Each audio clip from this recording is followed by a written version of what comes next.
Hello दोस्तों, हम लोग पिछले टर्न में पार्ट 1 पढ़ लिए हैं। हम लोग क्लास 10th की त्रिकोणमिति स्टार्ट किए हैं। तो पहला हम लोग त्रिकोणमिति का परिभाषा जान लिए हैं, त्रिकोणमिति का परिचय जान लिए हैं।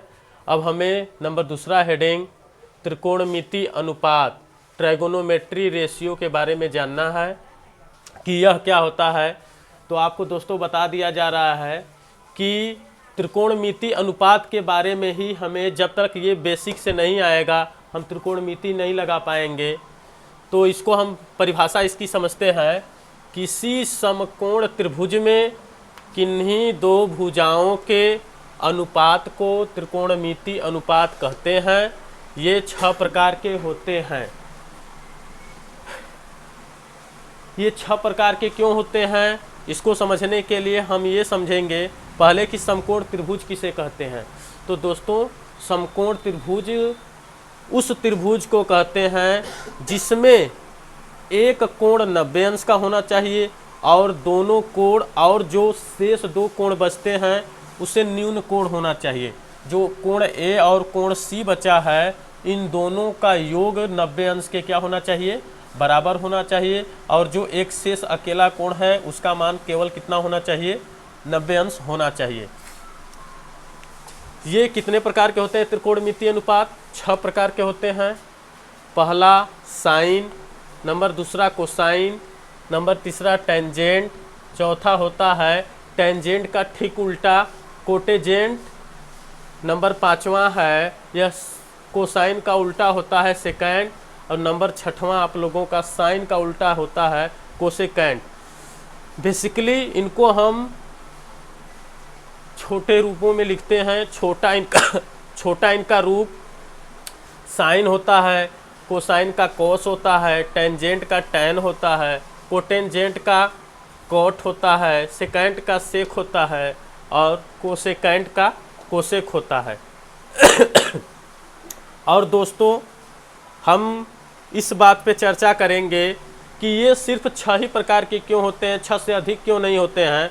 तो आपको बता दिया जाए कि जो यह समकोण त्रिभुज है, किन्हीं भी 2 भुजाओं का आप अनुपात निकालेंगे तो वो सिर्फ 6 प्रकार से निकाला जा सकता है, 6 से अधिक प्रकार से नहीं निकाला जा सकता है। आप देख सकते हैं, आप AB/BC देखिए ये एक प्रकार हो गया। इसी तरह AB/AC ये 2 प्रकार हो गया।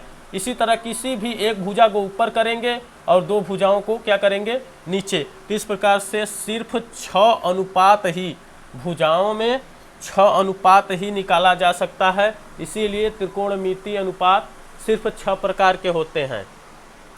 और आपको ये बता दिया गया है कि साइन का उल्टा क्या होता है, कोसेक होता है। कास का उल्टा क्या होता है, सेक होता है। टैन का उल्टा क्या होता है, काट होता है। आपको मेन जो इम्पोर्टेंट बात है वह यह है कि समकोण त्रिभुज में कर्ण सबसे बड़ी भुजा होती है। जो ये कर्ण है ये क्या है, सबसे बड़ी भुजा होती है, सबसे बड़ी भुजा। और हम लंब और आधार की बात करें तो यह जो कोण थीटा है, इसके ठीक सामने वाली जो भुजा होती है उसे हम लोग लंब कहते हैं। क्या कहते हैं, लंब। इसकी इंग्लिश होती है परपेंडिकुलर, परपेंडिकुलर। और जो शेष भुजा बच गई है उसे बोला जाता है आधार। क्या बोला जाता है, आधार। हिंदी इंग्लिश होता है इसका बेस। क्या होता है, बेस। तो दोस्तों, हम कर्ण, लंब, आधार के बारे में जान गए। एक आपको हम ट्रिक बता दे रहे हैं, होता है ट्रिक लाल बटे कक्का, लाल बटे कक्का। इस ट्रिक की मदद से हम लोग साइन, कास, टैन, सेक, कोसेक और काट का 6 का हम लोग मान आसानी से ज्ञात कर सकते हैं। देखिए, जो लाल बटे कक्का के सूत्र में है, जो पहले नंबर पर आता है वो साइन आता है, दूसरे नंबर पर जो आता है वो कास आता है, तीसरे नंबर पर tan आता है।